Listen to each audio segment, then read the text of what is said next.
Polite Enquiries, Headingley. They're almost in sync. It's a weird way to make a living, this, isn't it?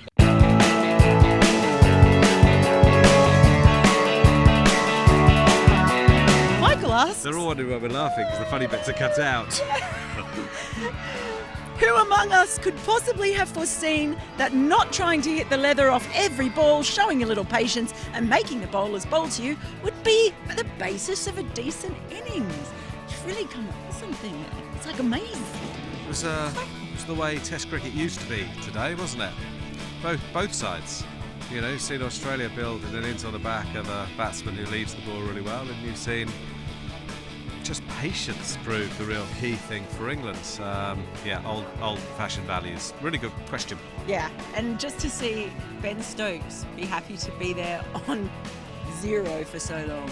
I just hope that when he gets to the dressing room, no one said, "You've got to be more positive, Stokesy. What are you doing?" The run rate has gone up above 1 and over. We've got 2 days to score 200. Get on with it. Almost swore. You've got to bat faster. Rohit asks... Is he?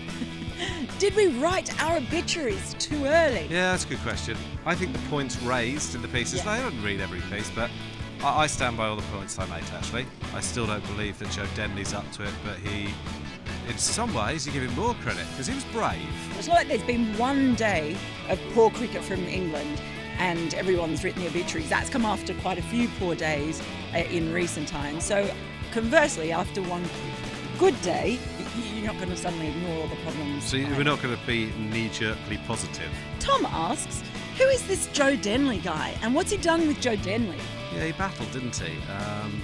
I still thought he was quite fortunate. I don't want to diminish his efforts because it was, as I said, really good and really brave.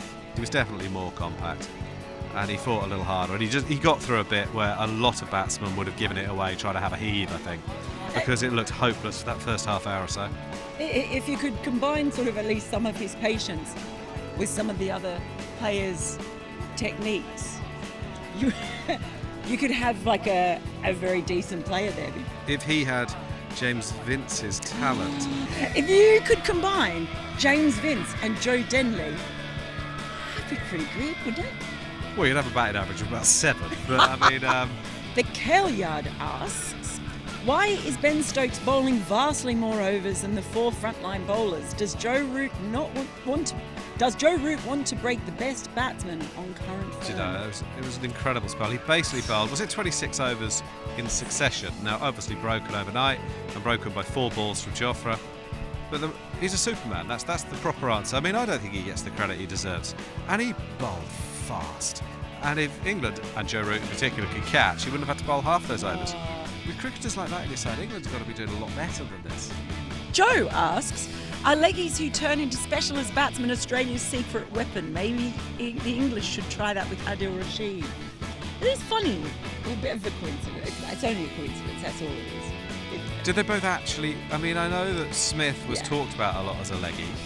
Yeah. But everyone always knew that he was a very good cricketer who could, he was an amazing fielder.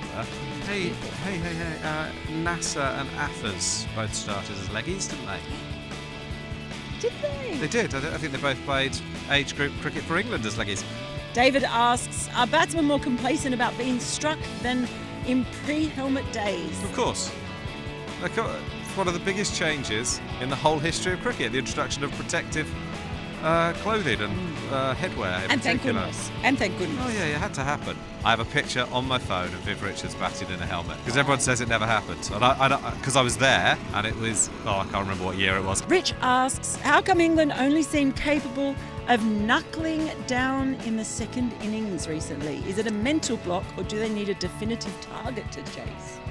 That's a good question. It is, isn't it? So I was thinking about that because, like in one-day cricket, where a lot of how you have a specific target, specific number of overs, and that is very much a mental kind of approach that quite a lot of these players would sort of be used to as well. The 2 batsmen who did well today were probably battling to save their careers, the 2 England batsmen. And so, if you bat in that way when it really, really matters, why not do it in the first innings? Because I reckon it matters then too. Very good questions. Very good questions. They really are. Why we love you, Al. Love's a strong word. Pradeep asks, where is an ideal balance on considering separate teams, coaching staff for Test One Day T20 100 ball? I've genuinely no idea. If England lose here, I'd rest Joe Root for the rest of the summer, and I wouldn't pick him to go to New Zealand. But he'll want to play the T20s because he's ambitious to make a go of that side of his career. Let it go, Joe. Let the T20 dream go. Yeah, They've all got to be rested more. The amount of cricket that England in particular play is relentless and ridiculous and almost immoral if you make them all play it. Do you think this mower is a big Polite Enquiries fan? Bichu. Bless you.